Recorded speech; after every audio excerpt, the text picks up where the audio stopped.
पति और पत्नी दोनों को एक गाड़ी का पहिया माना गया है और ये दोनों मिलकर इस गाड़ी को आगे बढ़ाते हैं और जीवन के सफ़र को आसान बनाते हैं। परंतु कभी कभी किसी कारणवश यदि दोनों में से एक चला जाए तो दूसरे पर क्या गुज़रती है, उसे किस तरह की परिस्थितियों का सामना करना पड़ता है। हर पल साथी का याद आना, छोटी छोटी बातों में उन्हें मिस करना, इन्हीं सब बातों को चित्रित किया है कवि विकास यश कीर्ति जी ने अपनी इस प्यारी सी कविता में। इस कविता को मैंने अपना स्वर देने की कोशिश की है। आशा करती हूँ मेरे इस प्रयास से यह कविता शायद और प्रभावशाली बनेगी। तो चलिए शुरू करते हैं कविता। क्या सचमुच चली गई हो तुम। फिर एक बोझल सुबह हुई है।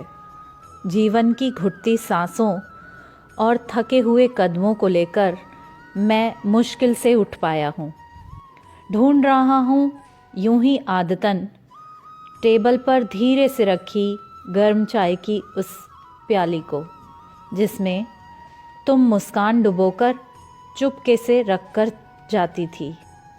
एक कदम भी बिना तुम्हारे कितना दुष्कर सा लगता है। क्या सचमुच यूं दुश्वार रहेगी ये मध्यम सी बुझी जिंदगी। ओह देखो ये गीला टॉवल फिर सोफे पर डाल दिया है। नहीं सुनाई दी है मुझको अब तक वो फटकार तुम्हारी। क्या तुम सचमुच चली गई हो।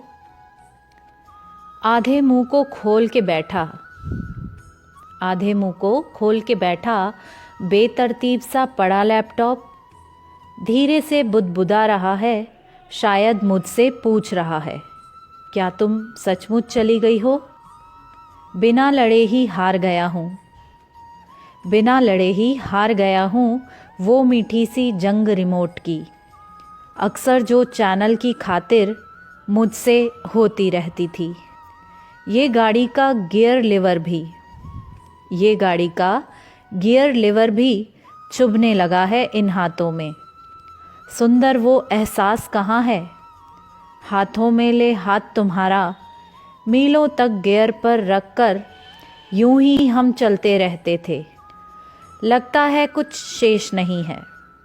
क्यों मन करता है तुमसे मैं कुछ फिर से बात कहूँ, पर पत्थर की इन दीवारों के पार कहीं तुम बैठी होगी मखमल के सुंदर बिस्तर पर सपनों के संग रहती होगी। देखो अब तो आना होगा। हार गया हूँ इस जीवन को बिन तुम्हारे बेमतलब सा जीकर। धन्यवाद।